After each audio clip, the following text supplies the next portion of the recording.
The show, your time, your news, खबरें काम की। लोगों ने आदरणीय प्रधानमंत्री जी को अभी सुना है और बहुत संक्षेप में बहुत सारी चीजें हमारे ध्यान में भी आई है और हमें एक दिशा मिली है कि एक्चुअल में हमें क्या करना चाहिए, क्योंकि बहुत से युवा ऐसे हैं जिनको दिशा ही नहीं मिलती है, कोई दिशा दिखाने वाला नहीं है। और हम सब सौभाग्यशाली हैं कि हमारे देश का नेतृत्व तो ऐसे प्रधानमंत्री जी के हाथ में है जो अपने युवाओं के सिर्फ दिशा और दशा ही नहीं उनकी चिंता करता, बल्कि हर समय पे उनके सुझाव भी लेते हैं और उन सुझाव पे अमल करके वो युवाओं के साथ कंधे से कंधा मिलाकर हमारे देश को विकसित राष्ट्र बनाने का काम जो कर रहे हैं, उनमें हम सब युवाओं की बहुत बड़ी भागीदारी है। क्योंकि आप सब युवा जानते हैं कि किसी भी देश की चाहे अर्थव्यवस्था हो, चाहे उस देश की स्थिति उसके युवाओं के ऊपर निर्भर है। किसी भी देश का उदाहरण एग्जाम्पल उठा के देख लीजिए, अगर उस देश का युवा मान लो अंधकार में चला जाए, उस देश का युवा अगर बीमार पड़ जाए, क्या वो देश कभी आगे बढ़ेगा? बढ़ेगा क्या? नहीं बढ़ेगा। तो हमारे देश को आगे लेके जाने की जो स्थिति है, हमारे देश की जो जिम्मेदारी है, वो हम सब युवा बहन भाइयों के ऊपर है कि हमें अपने देश को क्या दिशा देनी है और क्या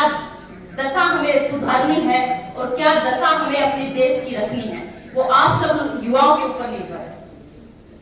कहते हैं कि जिस ओर जवानी चलती है उसी ओर जमाना चलता है। तो इसी दो लाइन के अंदर सब कुछ आ गया है कि हमें अपने देश को जो रास्ता हम दिखाएंगे वो हमारा देश भी उसी रास्ते पे चलेगा। एक एग्जाम्पल के साथ आपको मैं बताऊंगी कि एक बार आप सब लोग, क्योंकि हम लोग विदेश जाने के बहुत सारे लोग इच्छुक रहते हैं कि विदेश में जाकर पढ़ाई करें, विदेश में जाकर नौकरी करें, लेकिन उसका एक एग्जाम्पल के साथ आपको बताऊंगी कि अच्छी सोच है कि अपने देश को आगे बढ़ाने का काम हम सब लोग कर रहे हैं, लेकिन देश आत्मनिर्भर कैसे बनेगा? आपने वहां से पढ़ाई की, आपने वहां से कुछ सीखा, वहीं पे जॉब किया और जब रिटायर होकर यहाँ पे आ गए, तो भी हमारे जिम्मे अपने देश की जिम्मेदारी बनती है कि अपने देश को कैसे आगे बढ़ा, कि जो वहां पे आपने अनुभव लिया है वो अनुभव आके अपने देश को वापस देना चाहिए। ये हमारी जिम्मेदारी है। एक बार हम अमेरिका, यूएस और काफी कंट्री के हमारा कैंप लगा हुआ था रेसलिंग के कैंप में, तो एक दूसरे कंट्री के ही किसी कोच ने हमसे कहा कि हमारे देश से आकर खेलिए, आपको पासपोर्ट देंगे, वीजा देंगे और वो सब सुविधाएं देंगे जो हमारे खिलाड़ियों को जो मूलभूत सुविधाएं मिलती है उससे भी ज्यादा आपको देंगे। हमने एक सेकंड नहीं सोचा, इस चीज के ऊपर एक सेकंड पे विचार नहीं किया कि मुझे ये सुविधाएं चाहिए है। मैंने तुरंत उनको ना कर दिया कि नहीं, जो कुछ है हम अपने देश के लिए खेलेंगे, जो कुछ भी सम्मान देंगे अपने देश को देंगे, उसके सामने हम ये सब सुविधाएं हमारे लिए कोई मायने नहीं रखती है। मेरा देश महान है। अपॉर्चुनिटी हमें भी मिल रही थी, हम भी ले सकते थे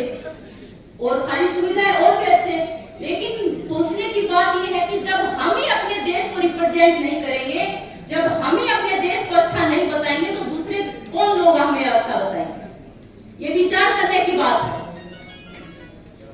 कि जब भी कभी कुछ किसी देश के अंदर सीखे जाने तो अपने देश में वापस आके हमें देना है। एग्जाम्पल आप लोग भी देखते होंगे, गांव के अंदर कभी कभार ऐसी सुविधाएं नहीं होती हैं जिसकी वजह से कहीं ना कहीं किसी कारण हम पीड़ित रहते हैं। मान लो किसी के घर में कोई बहुत ज्यादा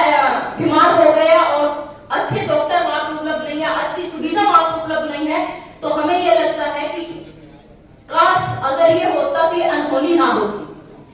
ऐसे एग्जाम्पल बहुत सारे हमारे आसपास देखते हैं। ये मैंने एक छोटा सा एग्जाम्पल दिया, चाहे पढ़ाई को लेकर हो, चाहे स्वास्थ्य को लेकर हो, चाहे खेल को लेकर, किसी भी तरह छोटी छोटी हमारे जीवन में समस्याएं आती हैं और खासकर ये रूरल एरिया से आते हैं। तो इसलिए मैं इन चीजों के बारे में जिक्र करती हूँ कि आप लोग भी उस स्थिति को समझे।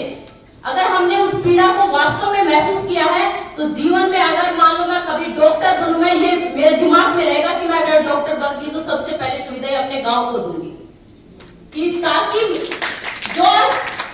आज पीड़ा से मैं गुजरी हूँ वो पीड़ा आने वाली पीढ़ियों को ना गुजरनी पड़े, आने वाले मेरे गांव के लोगों को ना गुजरनी पड़े। तो उस पीड़ा को दूर करने के लिए आप लोग दिन रात लगा दें। तो मैं आप सब लोगों से भी आग्रह करूंगी कि जितने भी युवा बहन भाई यहाँ पे बैठे हैं, अपने देश को आत्मनिर्भर बनाने